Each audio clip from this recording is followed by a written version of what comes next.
Alright, here we have a question from Lesson 5 in the muscle memory section, and it is about an exponential growth function. And it looks like it's a problem about money. Okay, so we're supposed to fill in the blanks here, this A, B, and C values. So it's a question about knowing the formula for interest and for annual growth. Like if you put some money in an investment, this is the formula that you could use to see how much you'll have in, say, 10 years or 15 years.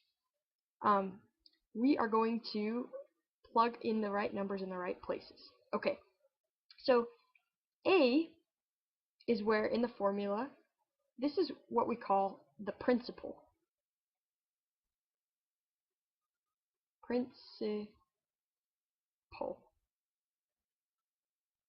That's the initial amount that you have when you first start the investment.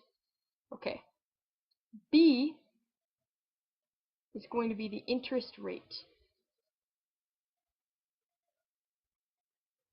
that you get. And obviously, the higher the interest rate, the better when you're making an investment.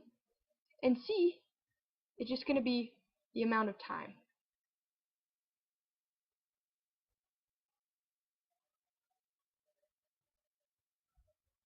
Alright, so now we're going to look at the problem and see the information that it gives us and fill in the blanks.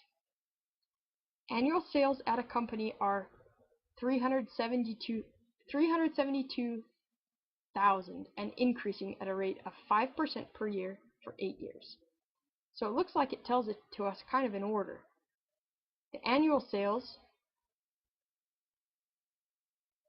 are 372,000. So that's the amount that they have initially. So A will equal 372,000.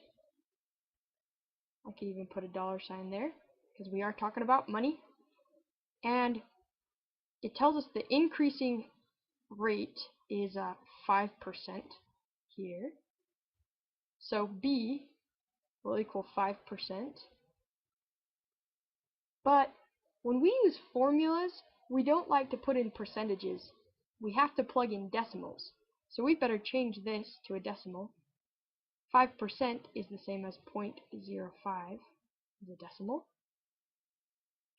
And then C is going to be our last value, the amount of time, which is 8 years.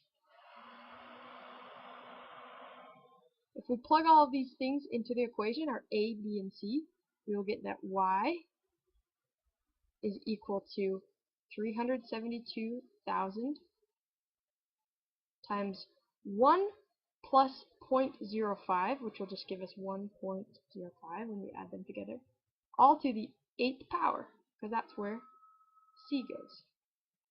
This is just what we're looking for. Thanks. I hope it's helpful.